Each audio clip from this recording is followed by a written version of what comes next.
Окуучулар, биз силер менен кыргыз тилинин практикалык грамматикасы боюнча суроолорду иштөөнү баштайбыз. Баарыңарга ийгилик каалайбыз. Бөлүмдү иштегенден мурда бир нече тапшырмаларга көңүл буралы. Силер бул бөлүмдү иштеп жатканда тамгаларды туура коюу, тыныш белгилерин коюу, сүйлөм курамын аныктоо, маанилүү сөздөрдү табуу, көрсөтүлгөн маанидеги сөздөрдү түзүү, сөздөрдү лексикалык жана грамматикалык маанилерине ылайык колдонуу тапшырмаларын аткарасыңар. Ошол эле учурда төмөнкү 2 пунктка көңүл бурганыбыз жакшы. Биринчиси, берилген тапшырмаларда алды сызылган сөздөр жана сөз айкашы кездешкен учурда жоопту ошолорго гана негиздеп берүү керек. Ал эми экинчи учурубуз сөздөрдө түшүп калган тамгалар жана сүйлөмдө түшүп калган сөздөр 3 чекит менен берилет. Демек, ошол 3 чекиттин ордуна дал келген гана сөздөрдү тандаган туура. Анда эмесе баарыбыз көңүл буралы. Биз биринчи суроону баштадык. Биринчи суроо.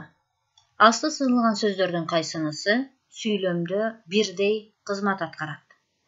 Сүйлөмдөргө көңүл бурабыз. Саркечтеп сайган жоолугуң, сарсанаа кылат жоругуң, беттин көркү нур менен, белдин көркү кур менен, 7 кабат жер астын жарып жыккан аккан суу, дениң соодо эринбе, бекерликке берилбе. Сүйлөмдөрдү кунт коюп окуп чыккыла жана туура жообун тапкыла. Силерге ойлонууга 20 секунда убакыт берели.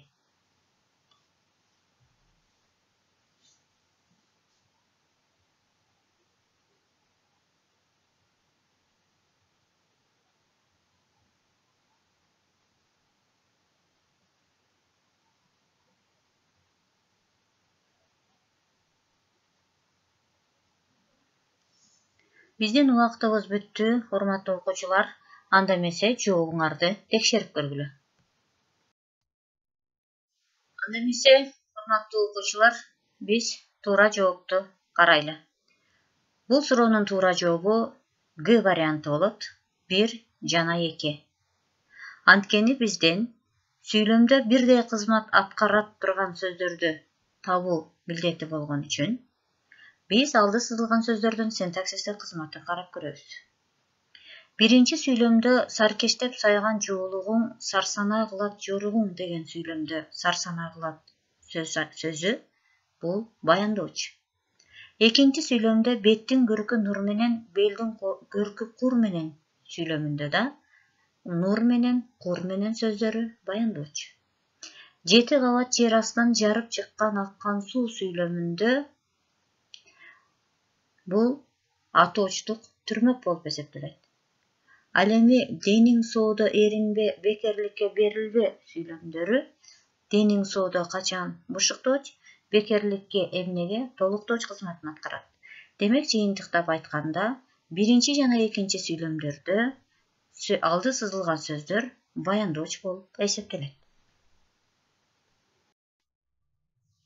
Урматтуу окуучулар, биринчи суроонун жообун туура таптыңар деп ишенебиз. Анда экинчи суроого өтөлү. Экинчи суроо. Жылдыз деген сөздүн төз маанисиндеги вариантын белгиле. А. Бул ирет анын жылдызы түшкөнүн байкабады. Б. Жылдыздуу жан экени бир көргөндө эле билинди. В. Бизди жылдыздуу түндүн сыйкыры кызыктырды. Г. Күйөрмандар жылдыздар чыкканда кол чабышты. Силерге 20 секунда убакыт берели. Туура жоопту тапкыла.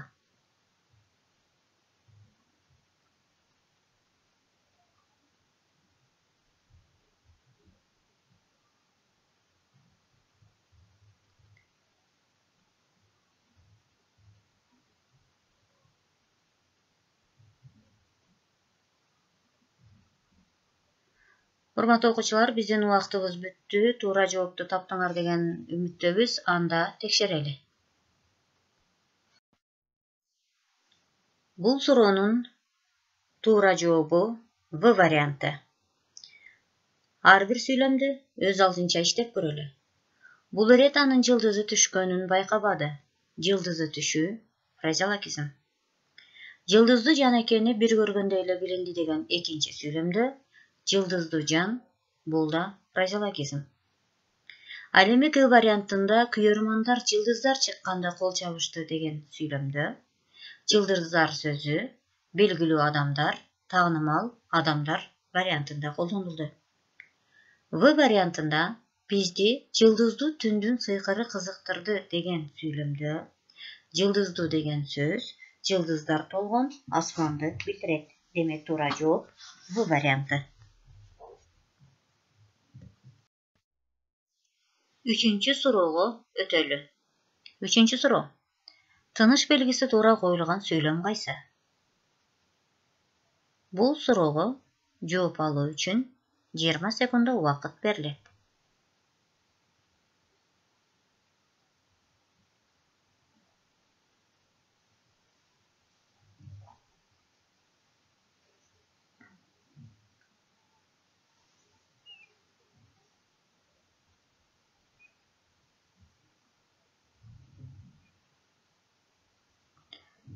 Силер туура жоопту таптыңар деген ишеничибиз бар. Анда эмесе туура жоопко көңүл бөлөлү. Үчүнчү суроонун туура жообу А вариантында берилген. Ар бир сүйлөмдүн тыныш белгилерин иштеп көрөлү. А вариантында төл жана бөтөн сөздүн тыныш белгилери коюлган жана э менен баяндоштун ортосунда сызыкча да берилген. Б вариантында э менен баяндоштун ортосундагы сызыкча түшүрүлүп калган. В вариантында төл жана бөтөн сөздүн арасында коюлуучу үтүр белгиси коюлган эмес. Г вариантында деп деген сөздөн кийинки үтүр ката болуп эсептелет. Ошондуктан туура жооп А варианты. Биз 4-чү суроого өтөбүз. Чырт деген сөзгө кайсы мүчөнү уласак кыймыл аракетти билдирген сөз келип чыгат? А. Д. Б. Эт. В. Ыра. Г. Ылда.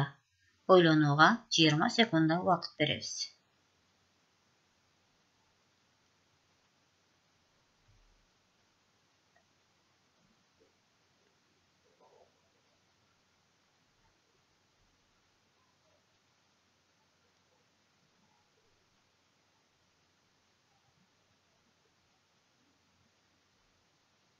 Урматтуу окуучулар, биздин убактыбыз бүттү. Анда туура жоопту текшерели. Бул суроонун туура жообун табуу үчүн суроонун өзүнө көңүл буралы. Чырт деген сөзгө кайсы мүчөнү уласак? Демек, бул жерде биз мүчөлөр менен иштегенибиз туура. А вариантында Д жана Б вариантындагы эт сөздөрү мүчөлөр эмес, этиш кыймыл аракетти билдирген сөздөр. Ал эми ыра жана ылда варианттары мүчөлөр. Чырт деген сөзгө ыра мүчөсү уланбайт. Чырт деген сөзгө ылда мүчөсүн уласак, чыртылдады деген кыймыл аракетти билдирген сөз келип чыгат. Демек туура жооп Г варианты. 5-чи суроого келдик. Анда суроого көңүл бургула. Төмөнкү сүйлөмгө кандай тыныш белги коюлат? А варианты 2 үтүр 2 сызыкча. Б варианты 3 үтүр 2 сызыкча. В варианты 4 үтүр 1 сызыкча. Г варианты 3 үтүр 1 сызыкча. Анда ойлонууга 20 секунд убакыт кетти.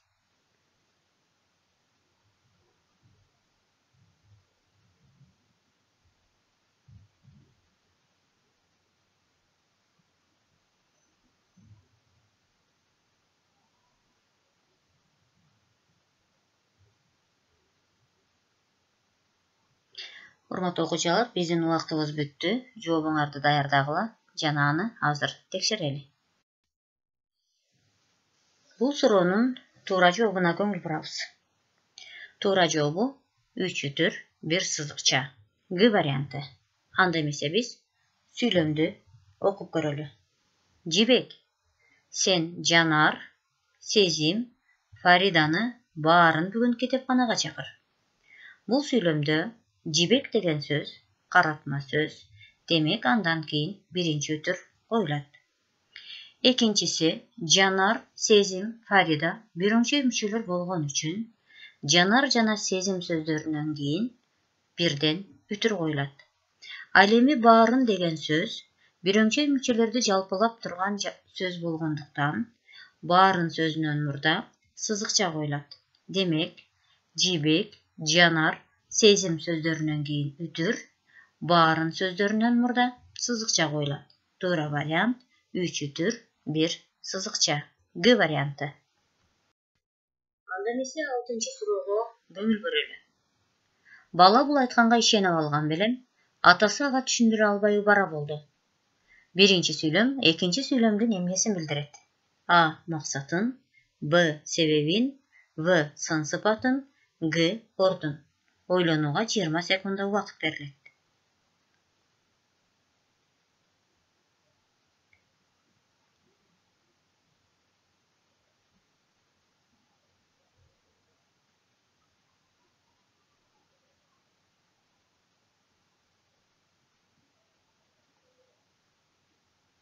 Биздин убактыбыз бүттү. Анда эмесе туура жоопту текшерүүгө даярдангыла. Бул суроонун туура жообу Б вариантында берилген. Бала бул айтканга ишенип алган белем, атасы ага түшүндүрө албай убара болду. Сүйлөм багыныңкы байланыштагы татаал сүйлөм. Демек, бул жерде атасы ага түшүндүрө албай койгондун себеби баланын ошол сөзгө ишенип алгандыгы болуп эсептелет. Эгерде бала ишенип албаса же ал себеп болбосо, атасы түшүндүрүүдө кыйынчылык тартмак эмес.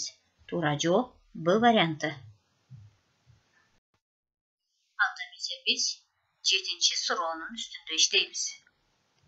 Кайсы катардагы алды сызылган сөз кыймыл аракеттин мезгилин билдирет? А. Ал кошунасы менен уту күйүшпөй жашачу. Б. Таятам атам менен аш бышымча сүйлөштү. В. Ал сүйлөп жатканда кабагына кар жаап турду. Г.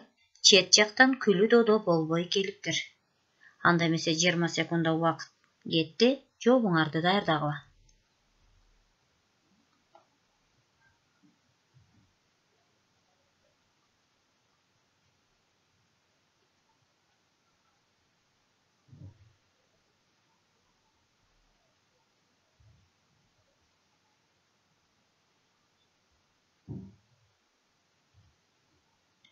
Биздин убактыбыз бүттү. Туура жоопту карайлы. Бул суроонун туура жообу Б варианты. Суроого көңүл буралы. Кайсы катардагы алды сызылган сөз кыймыл аракеттин мезгилин билдирет? Демек, алды сызылган сөз качан деген суроого жооп бериши керек. А вариантын карайлы. Ал кошунасы менен оту күйүшпөй жашачу. Кантип жашачу? Оту күйүшпөй. В варианты. Ал сүйлөп жатканда кабагына кар жаап турду. Кантип? Кабагына кар жаап. Г. Чет жактан күлү додо болбой келиптир. Кантип? Күлү додо болбой. Эми Б вариантын карайлы. Таятам атам менен аш бышымча сүйлөштү. Канча сүйлөштү? Аш бышымча. Туура жооп Б варианты. 8-чи суроо менен иштөөнү баштайбыз. Бир деген сөз кайсы сүйлөмдө тездик маанини билдирет? А. Отургандар бирден чыгып кетип калышты. Б. Уулу эшиктен бир күнү кирип келди. В. Китептен бир сыйра издеп чыкты. Г. Ал мен тарапты бир карап алды. Жооп үчүн 20 секунда убакыт берилет.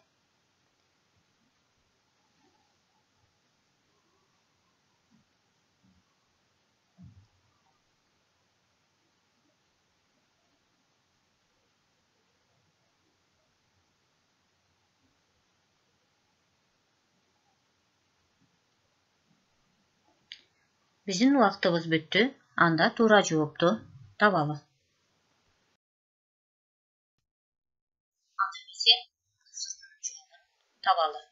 Өзүңөр көрүп тургандай суроонун жообу Г вариантында турат. Анда биз сүйлөмдү окуп көрөлү. А вариантындагы сүйлөм. Отургандар бирден чыгып кетип калышты. Отургандардын бирден чыгуусу алардын кыймыл аракетинин тездигин бербейт. Бу вариантында уулу эшиктен бир күнү кирип келди. Бул кыймыл аракеттин тездиги кирип келди деген сөз болушу мүмкүн, бирок бир күнү деген сөздө бир сөзү тездикти берген жок. В вариантында китептен бир сыйра издеп чыкты. Демек бул китепти тездик менен ачкандан да кабар бербейт. Ал эми Г вариантында ал мен тарапты бир карап алды деген сүйлөмдө чындап эле кыймыл аракеттин тездиги берилген. Туура жооп Г варианты.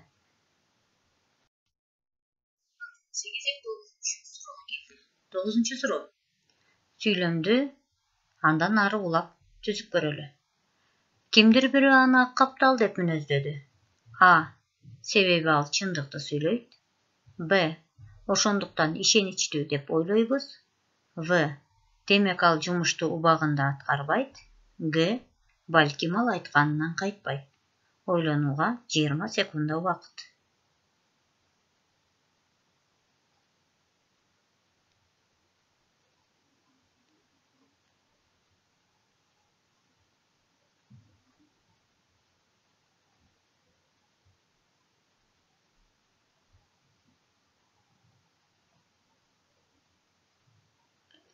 Биздин убактыбыз бүттү. Анда эмесе туура жоопту салыштырып көргүлө.